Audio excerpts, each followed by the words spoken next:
Para sa karamihan, ang pinakaligtas na lugar na maaari nilang puntahan ay ang kanilang tahanan.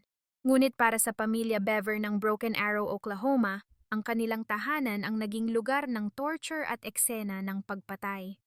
Nalaman lamang ng pulisya ang nangyari dahil ang isa sa mga biktima ay tumawag sa 911 para humingi ng tulong. Broken Arrow 911. Ang mga suspect ay gumamit ng mga kutsilyo upang patayin ang 5 buhay na nawala ng araw na yon. Susuriin natin kung paano kinuha ng mga suspect ang inspirasyon mula sa ilan sa mga nakakatakot na trahedya ng mass killing sa Amerika at kung paanong inambisyon nilang higitan ang sinumang mamamatay tao na naitala na. Hey everyone! Welcome back to our channel. Ngayon ay ating bubuksan ang madilim na kwento ng Bever family, isang tila ordinaryong pamilya sa komunidad ng Broken Arrow, Oklahoma na naging tagpuan ng isang nakakikilabot na massacre at kung paano ang pagkahumaling at pantasya sa karahasan ay nag-ambag sa kanilang nakakasindak na wakas. Balikan natin ang simula. Noong 1987, nagdesisyon sina David at April na magpakasal. Si April ay 15 years old pa lamang noon habang si David ay 24 years old naman.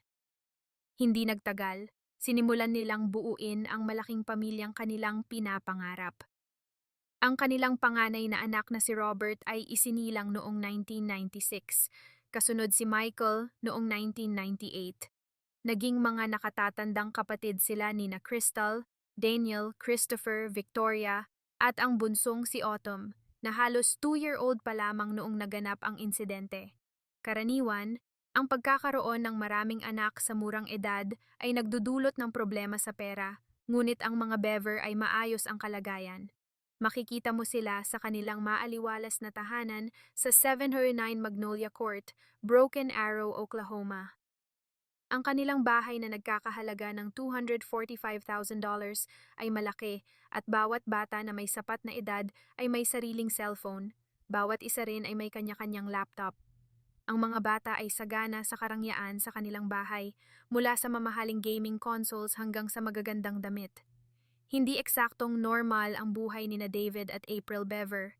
Sa katunayan, maraming aspeto ng kanilang buhay ang maaaring magmistulang kakaiba sa karamihan. Ayon sa komunidad ng Broken Arrow, ang mga Bever ay halos parang mga multo na bihira makita o marinig at nakikipag-ugnayan lamang sila sa kanilang mga kapitbahay kung kinakailangan. Pinili nilang mag-homeschool para sa kanilang 7 anak. Si April ay madalas gumugol ng oras sa internet. Siya ay madalas naghahanap ng mga educational resources online upang makatulong sa pag-aaral ng kanyang mga anak. Posibleng sinimulan ng mga Bever ang pagkakaroon ng malaking pamilya dahil ayaw nilang magkaroon ng kaugnayan at makihalubilo sa sinuman.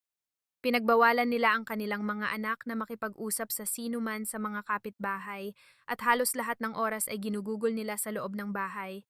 Sila ay may sariling mundo. Ngunit kahit na ang mga Bever ay antisocial, marangya ang kanilang buhay, si David ay isang tech consultant para sa HP Enterprise Services, habang si April ay isang stay-at-home mom. Regular siyang gumagamit ng Reddit gamit ang username na Aoki Mom. Ang kanyang mga post ay nagpapakita kung gaano niya kamahal ang kanyang mga anak, kung paano niya itinuring na perpekto ang mga ito, at hindi niya sila ipagpapalit kahit kanino.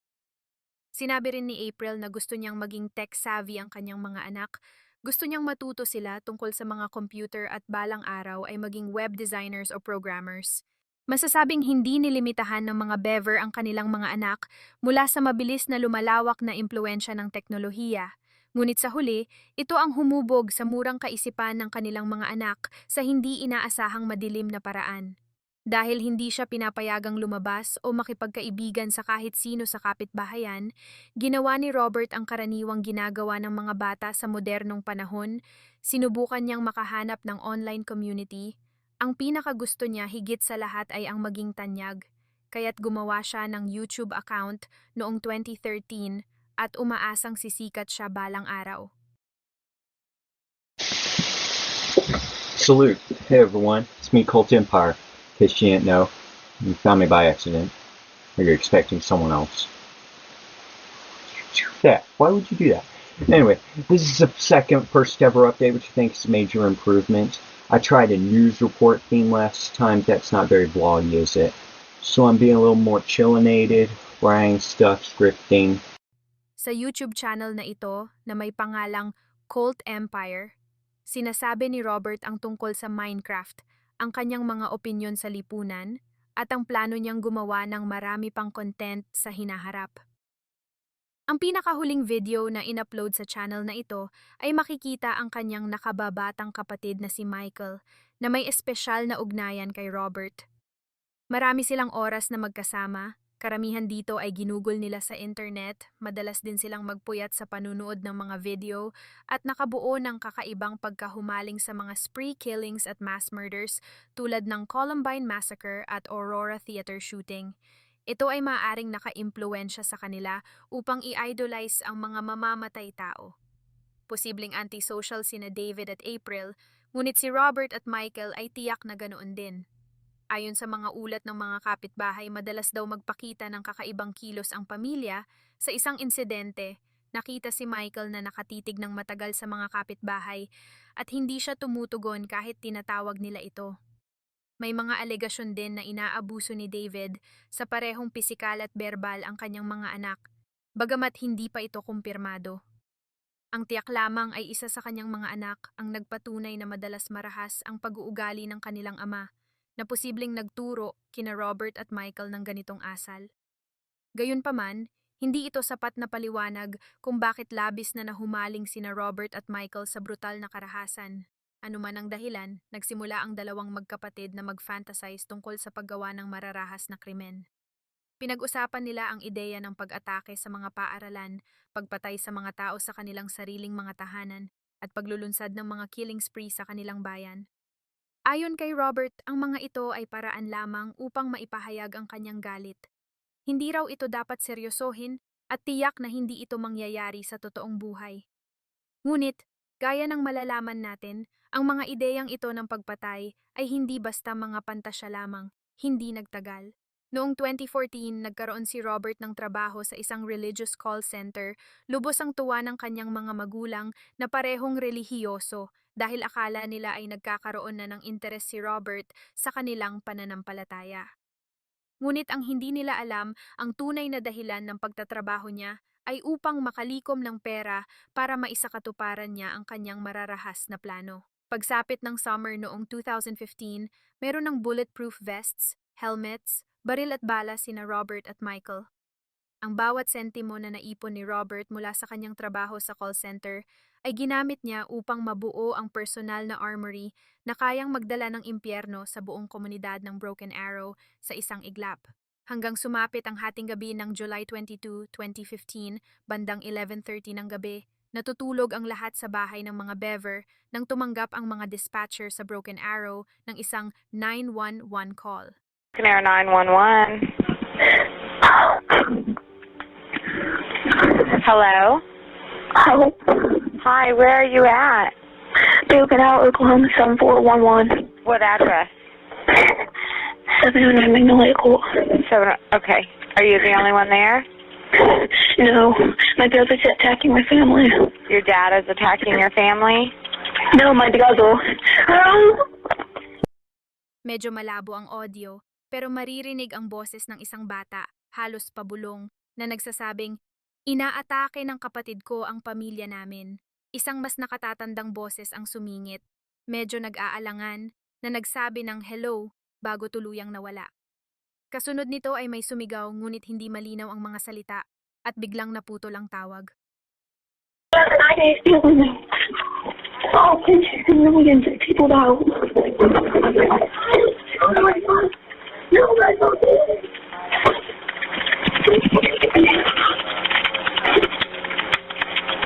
Are you there? Hello? Hi, what's going on there? What's going on there? Hello? Hello?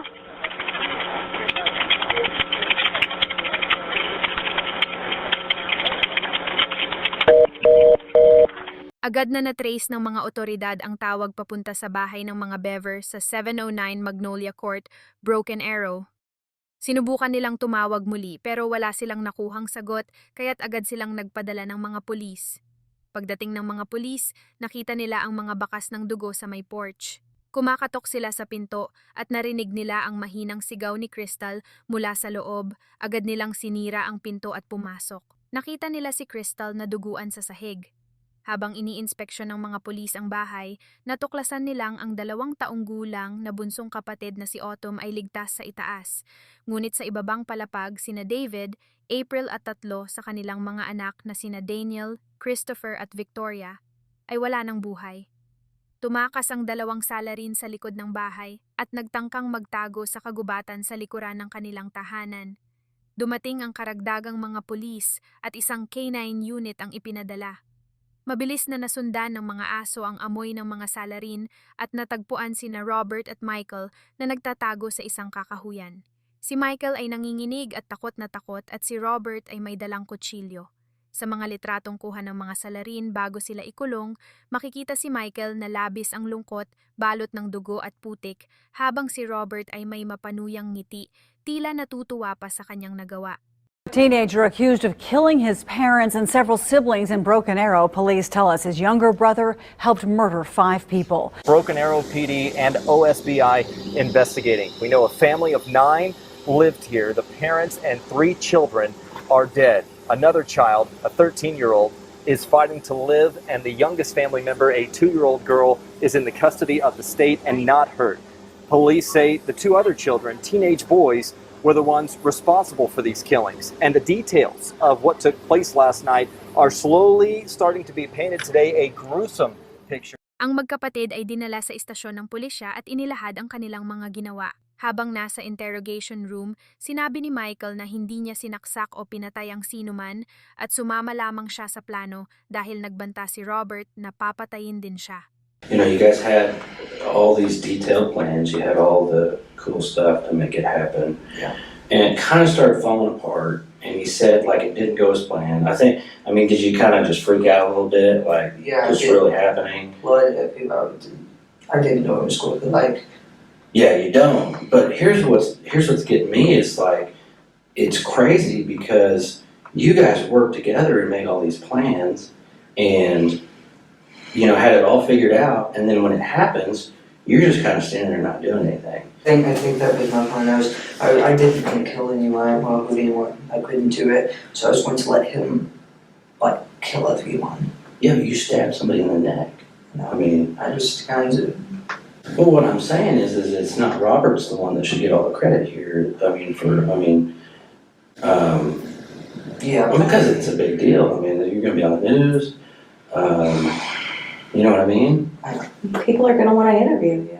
I don't want to be in a good one with this. I don't know. I think Robert, there's going to be a lot of differences. That's what I'm concerned about. And we don't want you to come off as a liar. I mean, because you've been real cooperative. You seem like a really good kid. He's going to do it no matter what. He says if I don't do it with him, they'll just kill me too. Or leave me there. So, do it with him. Yeah. Ngunit nang bumalik ang mga detective mula sa interogasyon kay Robert at sinabi kay Michael na umamin na umano si Robert tungkol sa partisipasyon niya, ay wala na siyang nagawa kundi aminin ang lahat. Well, I was right. The guys that are interviewing Robert kind of gave me a quick version of what he's saying that you did. Yeah. And you haven't told me everything, okay? So I know you're not being completely honest, and I gave you one shot already. I'm sorry. I know you're still kind of dealing with it. And I wasn't there, I wasn't the one doing it, but you don't have to think about it. You know what you did. So you cut her neck, you stabbed Christopher in the neck. How many times did you stab Christopher? 2 or 3, I think. And who else did you stab? Besides Mom. How do you feel about what you've done now? I didn't like it the minute it started. How do you feel about your mother? You watched her get stabbed. You cut her throat yourself, and you watched her bleed all over the place and scream, how does that make you feel? No, think about it. You don't want to think about it. And Christopher, your little brother, I mean, you stabbed him in the neck. What has he ever done to you? So he's just a number. Yes. And how do you feel about that now? It's pointless. It's what? Pointless. Pointless.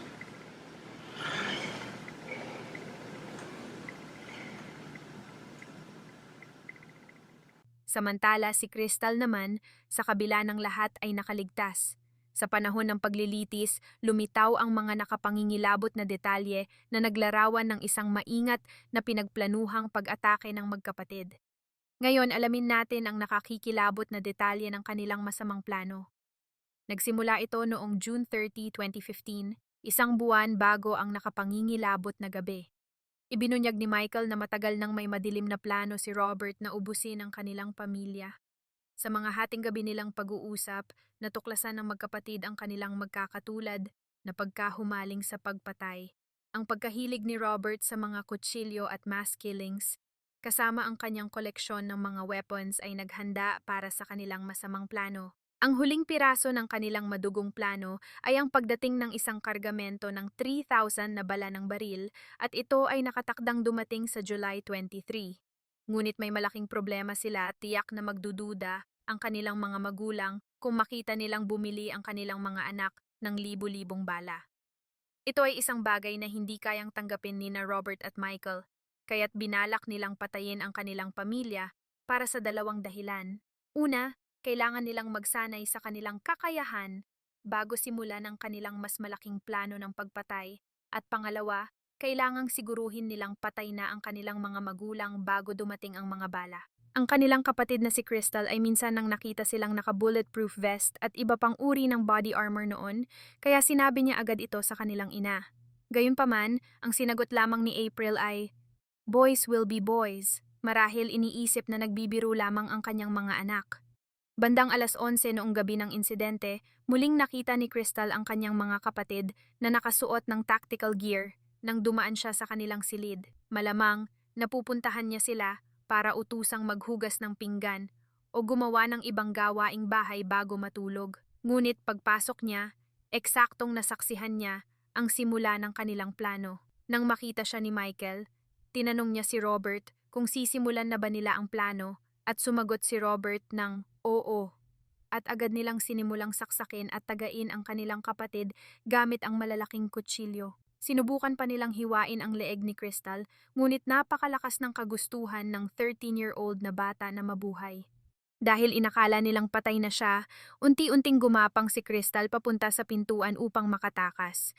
Habang gumagapang siya, narinig niya ang mga sigaw ng kanyang ina. Sinimulan na nina Robert at Michael ang pag-atake sa kanilang mga magulang.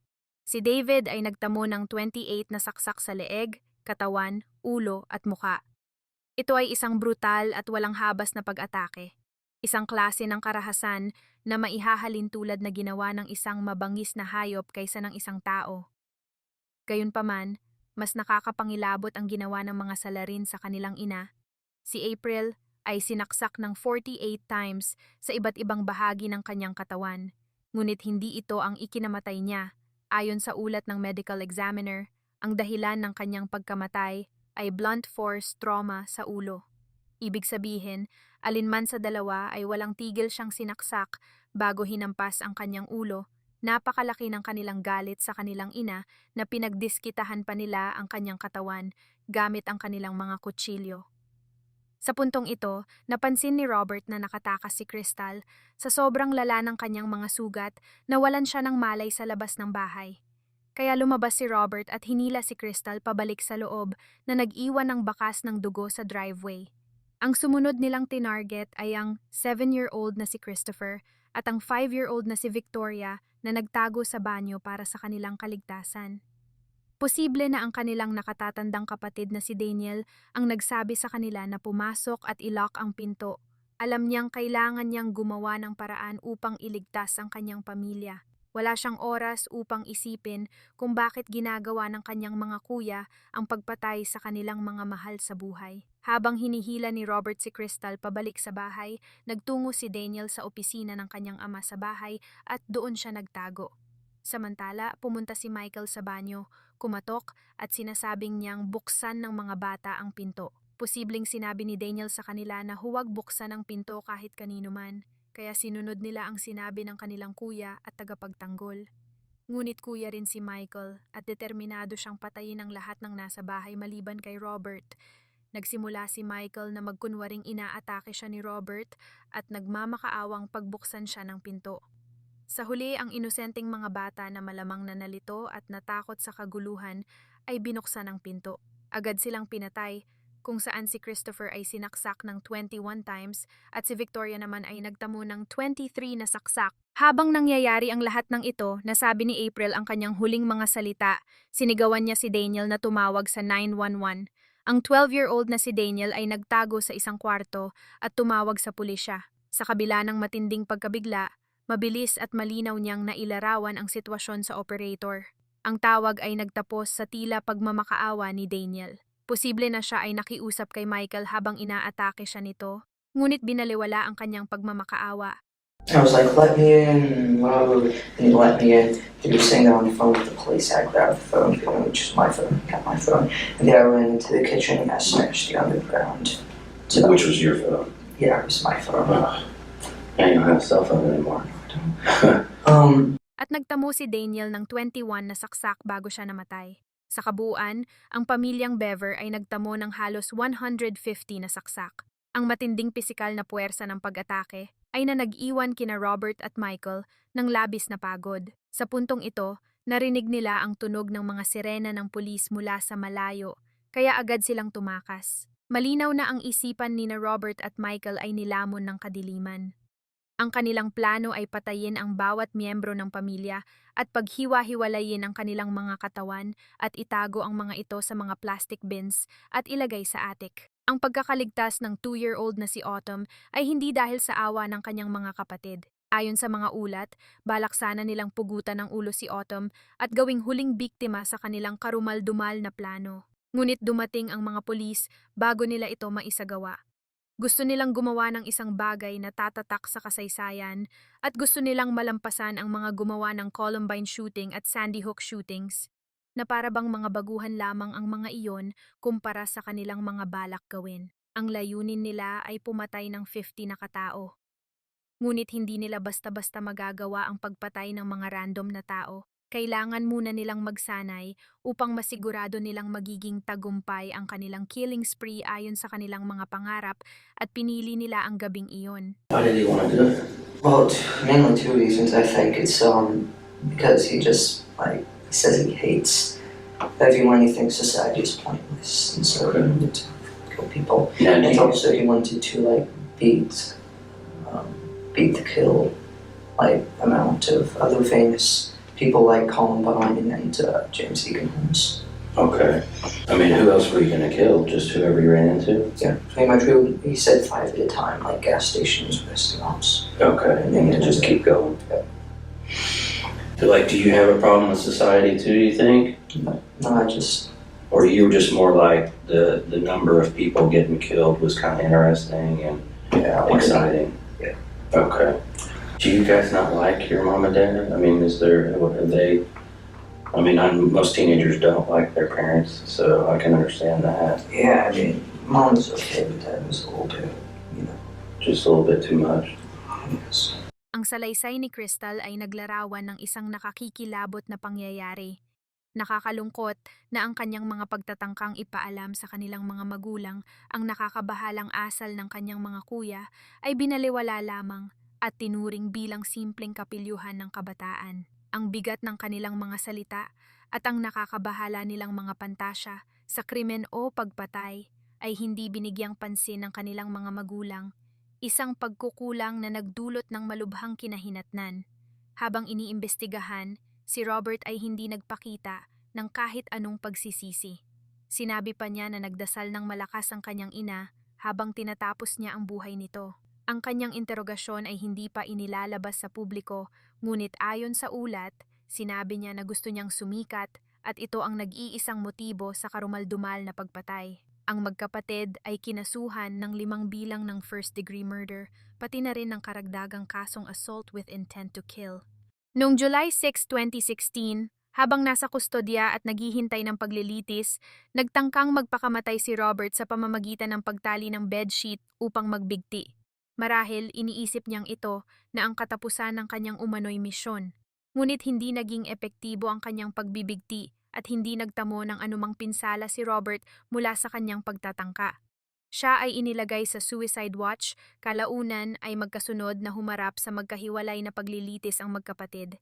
Si Robert, na noong unay umamin ng not guilty sa mga kaso, ay binago ang kanyang plea sa guilty matapos ang tangkang pagpapakamatay. Siya ay hinatulan ng 5 magkakasunod na habambuhay na sentensya ng walang posibilidad ng parol. Tungkol kay Michael, nagpa siya ang judge na siya ay litisin bilang isang adult. Una niyang sinubukang maghain ng insanity plea.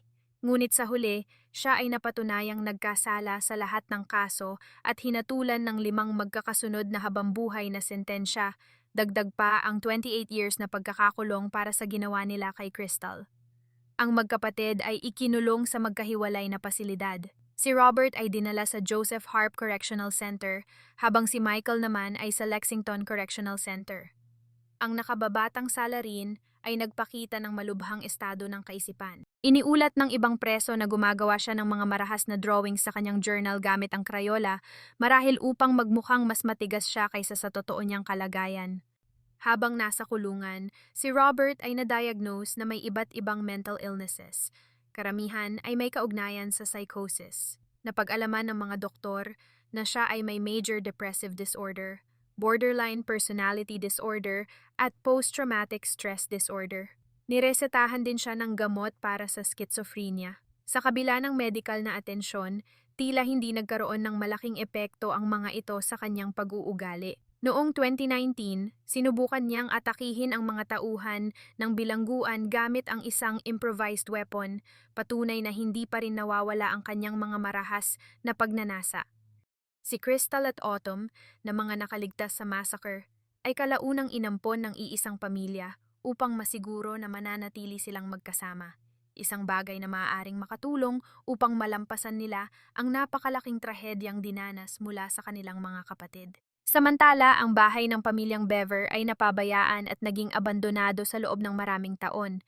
Kalaunan, ito'y naging tanyag sa mga ghost hunters at iba pang mahilig sa mga kababalaghan hanggang sa nasunog ito noong March 18, 2017, ilang linggo lamang matapos magpasya ang City Council na bilhin ito at ipa-demolish. Ang dahilan ng sunog ay nananatiling hindi malinaw, ngunit posible na may nagnais na burahin ang malungkot na alaala ng bahay na ito mula sa Broken Arrow. Makaraan ang 2 taon, binuksan ang Reflection Park upang gunitain ang alaala ng pamilyang Bever. Ang parke ay may daan kung saan dati nakatayo ang bahay ng pamilya. Malamang na pinalitan na nina Crystal at Autumn ang kanilang mga pangalan upang maprotektahan ang kanilang pribadong buhay. Ngayon, lahat ng bakas ng pamilyang Bever, kasama na ang kanilang tahanan, ay tuluyan ng naglaho. Ang krimen na ito ay nagbunsod ng malawakang diskusyon tungkol sa mga senyales ng babala sa mga kabataang may masidhing interes sa karahasan. Nagkaroon din ng mas masusing pagsusuri sa mga epekto ng kapabayaan at pang-aabuso sa pamilya na maaaring nag-ambag sa pagbuo ng madilim na motibasyon sa magkapatid. Ang insidenteng ito ay nagsilbing paalala na mahalaga ang pag-alaga sa mental health, lalo na sa mga kabataan. Big shoutout po kina Fixie Smart Repairs, Randy Piano ng Palawan, ako si Bruja, Archie Mancera, Diosa Delphine at Chris Gel Gomez. Maraming salamat po sa panunood, mag-iingat po tayo palagi. Kung nagustuhan niyo ang video, don't forget to like, subscribe, and click the notification bell para lagi kang updated sa aking mga bagong videos. Maraming salamat po sa lahat. Hanggang sa muli, paalam.